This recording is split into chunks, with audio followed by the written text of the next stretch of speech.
এটাকে ডিফারেন্ট করা, মানে এখানে তো আমরা দেখছি যে খুব কাছাকাছি। লুজাইলে যখন ওয়ার্ল্ড কাপ ট্রফিটা নিয়ে আসা হয়েছিল ফাইনালে আর্জেন্টিনা জেতার পরে, ওই সময় ট্রফিটা রাখা ছিল একেবারে পোডিয়ামের মাঝখানে, আর আমি ছিলাম খুব স্বাভাবিকভাবে প্রেস বক্সে, যেহেতু ওটা ওপেন প্রেস বক্স, ফুটবলে যেরকমটা হয়। ওখানে পুরো গ্যালারিতে প্রায় লাখখানেক, লাখখানের কম হবে কিছুটা, 90,000-এর আশপাশে এত মানুষ মাঠের ভেতরে আর্জেন্টিনার প্লেয়াররা সেলিব্রেট করছেন। ফ্রান্স পদ্মা সেতু, মেট্রো রেল এবং এলিভেটেড এক্সপ্রেসওয়ে নির্মাণের গর্বিত অংশীদার বসুন্ধরা সিমেন্ট। প্লেয়াররা মন খারাপ করে একপাশে দাঁড়িয়ে আছেন, ফিফা প্রেসিডেন্ট উঠছেন, কিন্তু এত সব কিছুর ভেতরে বিশ্বকাপ ট্রফিটা আপনার নজর কখনো এড়াবে না। মানে ওই অরাটা এত বেশি যে ওটা আপনি দেখবেন, ওই যত ওপরেই থাকেন না কেন আপনি, যে ওই একটা জিনিস জল জল করছে, এবং দিস ইজ দ্য ট্রফি। এই ট্রফির অরাটা এক কথায় যদি আপনি বলেন, ব্যাপারটা এরকম যে সাধারণত একটা ট্রফি আপনি যদি জেতেন, লেটস সে সেটা চ্যাম্পিয়ন্স লিগ, সেটা হতে পারে cricket world cup, anything else, সেগুলো আপনার প্রাইজ মানি পাবেন। এইটা হচ্ছে একমাত্র পৃথিবীর ট্রফি যেটার বিনিময়ে কাউকে যদি আপনি কোনো প্রাইজ মানি নাও দেন, কেউ মন খারাপ করবে না। দেশে শুধুমাত্র চাইবে এই ট্রফিটা একবার উঁচিয়ে ধরতে, এটাকে ছুঁয়ে দেখতে। এটা ছুঁয়ে দেখতে যে কেউ তো পারেও না, শুধুমাত্র যারা ওয়ার্ল্ড কাপ উইনার তারা এটা ছুঁতে পারেন সরাসরি, আর এক একটা দেশের সরকার প্রধান যারা, তারা হয়তো পারেন। এই ট্রফির ওরা আমার মনে হয় যে এর মধ্যেই বোঝা যাওয়া উচিত যে এই ট্রফির ওরা আসলে কত বড়।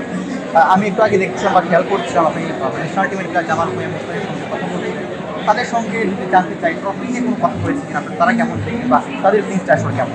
তারাও বেশ এনজয় করছেন, তাদের তো ভালো লাগছে, এবং তাদের একটা বিশ্বকাপ খেলার যে ইচ্ছাটা, সেটা তো সবসময় আছে। বাংলাদেশের মতো দেশের বিশ্বকাপ খেলাটা ডিফিকাল্ট। আমাদের ফুটবলটা খুব রিসেন্টলি আবারও ওঠা শুরু করেছে, এবং এখন যে স্বপ্নটা বাংলাদেশের ফুটবলাররা লালন করছেন, এটা হয়তো বাস্তবতার কাছাকাছি। এখন আমরা যদি পরিকল্পনা করি আমরা 4 বছর পরে বিশ্বকাপ খেলাটা হবে না, মানে এটা হয় না। এটা করার জন্য যে পরিকল্পনাটা দরকার, সেই জায়গায় একটা বেস প্রস্তুত হচ্ছে বাংলাদেশের, এবং এই ধরনের ইভেন্ট সেই ক্ষেত্রে বোধহয় বেশ খানিকটা আগ্রহের জায়গাও তৈরি করে। ফুটবলারদের ভেতরে ওই ব্যাপারটা ভেতরে ভেতরে থাকে, যদি কোনোদিন ওয়ার্ল্ড কাপ খেলতে পারে, যদি মানে ওয়ার্ল্ড কাপ খেলা তো এত হয়তো অনেক দূরের ব্যাপার, কিন্তু আবার একেবারে অসম্ভব নয়। জর্ডান তো ওয়ার্ল্ড কাপ খেলছে, উজবেকিস্তান তো ওয়ার্ল্ড কাপ খেলছে, উজবেকিস্তানের সাথে তো বছর 10-20 আগে বাংলাদেশ ভালো একটা কমপ্লিট করতো। তো উজবেকিস্তান পারলে বাংলাদেশ 10-20 বছর পরে কেন পারবে না? যদি পরিকল্পনা আজ থেকে করা যায়, 10 বছর না হলেও 15 বছরে তো একটা চেষ্টা করা যেতেই পারে। এখন তো ওয়ার্ল্ড কাপে টিমের পার্টিসিপেশনও বেড়েছে। বিশ্বকাপে একটু আসতে চাই, বিশ্বকাপে বেশ কয়েকটা ভালো টিম এবার যাচ্ছে আপনার কাছে, তারা সম্পর্কে পারি যেমন আমি আসতে চাই, বিশ্বকাপের প্লেয়ারদের টুর্নামেন্ট বা গোল্ডেন বল জিততে পারে এরকম আপনার থেকে 5 জনের নাম বলতে পারি, তাদের নাম গোল্ডেন বল ডিফিকাল্ট, খুবই ডিফিকাল্ট। ফ্রান্স থেকে কিলিয়ান এমবাপে, আমার ফেভারিট ওয়ার্ল্ড কাপ জেতার ক্ষেত্রে এবার ইউরোপিয়ান টিমসগুলো, যদিও ইউএসের, মেক্সিকো, কানাডার ওয়ার্ল্ড কাপ, ওখানে হয়তো লাতিন আমেরিকার টিমগুলো একটা অ্যাডভান্টেজ পাবেও হয়তো, ওয়েদার এইসবের কারণে, অতীত ইতিহাসের কারণে। কিন্তু ইতিহাসটা জার্মানি আবার 2014-তে ভেঙে দিয়ে এসছে, তাই না, যখন তারা ওখানে ওয়ার্ল্ড কাপ জিতেছে ব্রাজিলের মাঠে।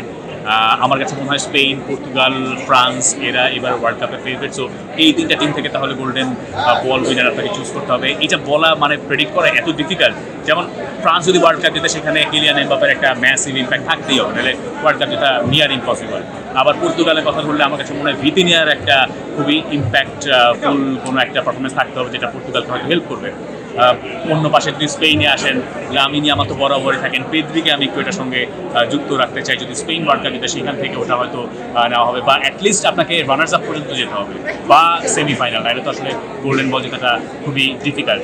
আর 4-5টার ভেতরে আসলে আমি জানি না, হু নোজ, লিওনেল মেসি আরেকবার 2022-এর খেলা দেবেন না, এটা গ্যারান্টি কে দেবে? কোনো আন্ডারডগ দেখতে পাবো কিনা, যেরকম 2010 সালে আমরা ফোরল্যান্ডকে দেখেছিলাম, তখনও তিনি স্টার ছিলেন, বা হয়তো কেউ ভাবে না যে বিশ্বকাপের গোল্ডেন বলটা তিনি জিতবেন, কিংবা 2018-তে আমরা দেখেছিলাম মডরিচের ঘটনা, এরকম কেউ হতে পারে? হতে পারে, কলম্বিয়া হতে পারে, মরক্কো হতে পারে। কলম্বিয়া হলে পরে হামেস রদ্রিগেজের একটা বড় ধরনের পাওয়াও হবে।